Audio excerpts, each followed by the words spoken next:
If you've ever dug into Jewish history, you've probably come across the name Yavetz. But here's the thing, that name actually belongs to two totally different, super influential figures who get mixed up all the time. So today, we're going to clear up that confusion and dive into the stories of two men who fought tooth and nail to defend their vision of Jewish tradition. And boom, right here, this is the heart of the confusion. On one side, you've got Rabbi Yosef Yavetz, living in the 15th century, a survivor of the horrific Spanish expulsion. Then you jump forward more than 200 years, and you've got Rabbi Jacob Emden, an 18th century German scholar whose whole life was about hunting heretics. You can see why it gets confusing. Same name, but completely different worlds, different battles. So that's the big question, right? You have these two incredibly brilliant thinkers, and each of them is waging their own kind of holy war to protect what they saw as the absolute truth. So what did it actually mean to be the Yavetz? Let's unpack this little historical puzzle together. So here's how we're going to break it down. We'll start with the survivor, Rabbi Yosef Yavetz. Then we'll leap forward in time to the scholar, Rabbi Jacob Emden. We're going to get into his epic fights over amulets and sacred books. And then at the end, we'll bring it all back together to really get what their shared legacy is all about. All right, first up, Rabbi Yosef Yavetz. And look, to understand this man, you have to understand the world-shattering event that shaped his entire life and thinking, the Spanish expulsion. Yavetz was born into a world that was, well, it was already on fire.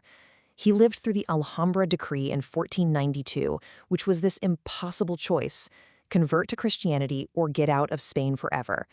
He, like so many others, became a refugee, spending the rest of his days wandering, just trying to make sense of this unbelievable tragedy.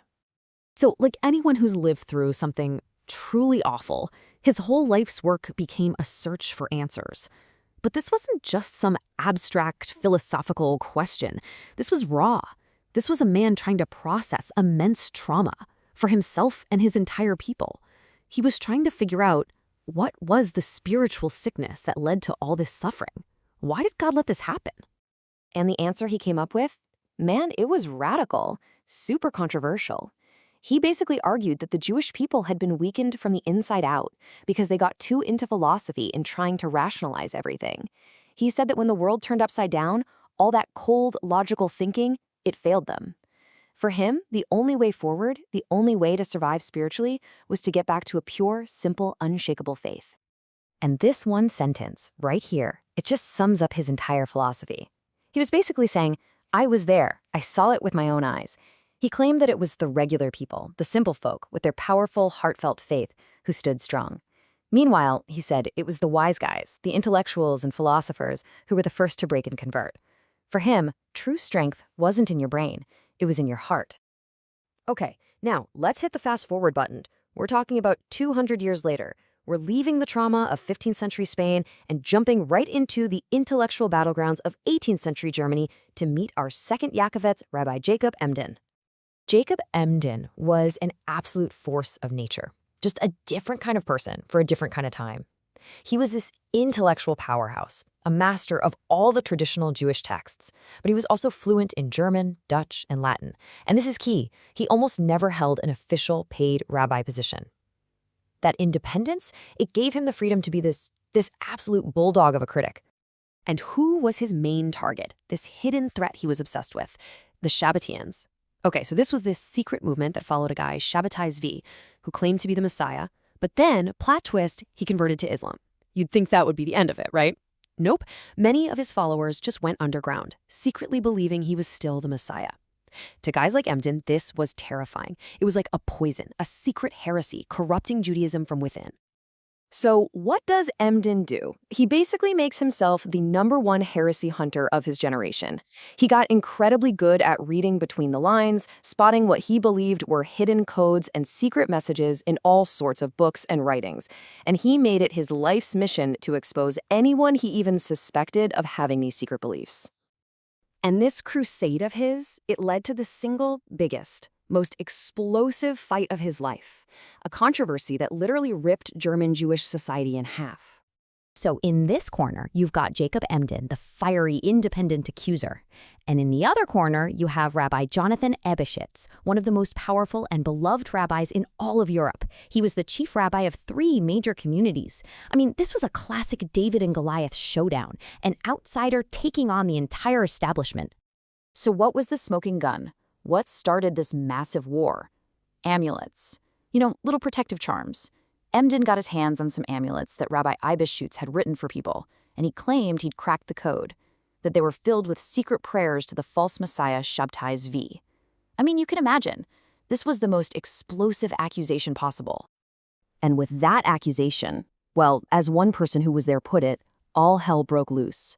This wasn't just some academic debate, it became an all-out public war.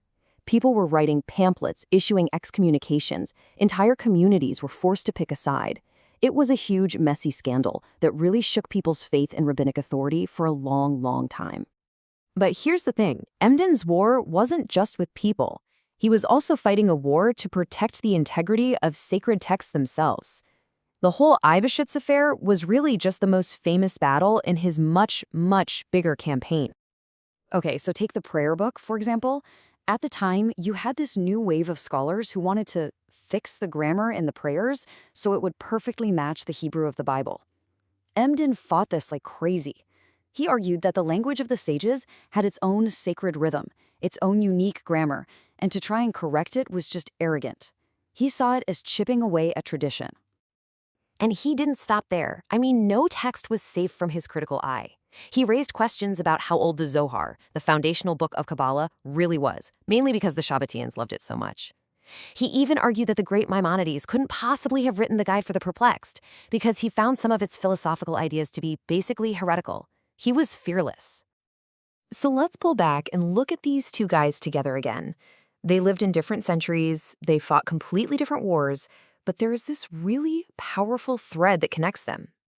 And when you put them side by side like this, it just clicks. Yosef Yavitz, in the 15th century, was fighting an enemy from the outside, persecution, and he blamed an internal weakness, philosophy. His answer was simple faith.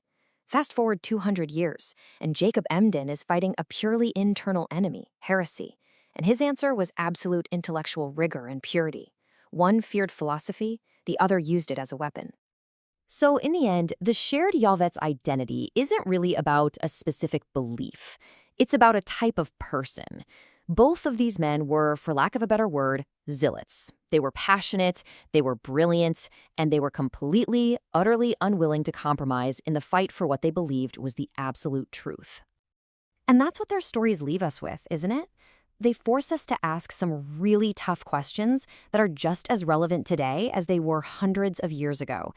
When does a passionate defense of your truth, of your tradition, cross the line and become a destructive war? And in these huge battles for the soul of a community or a faith, who actually gets to be the judge?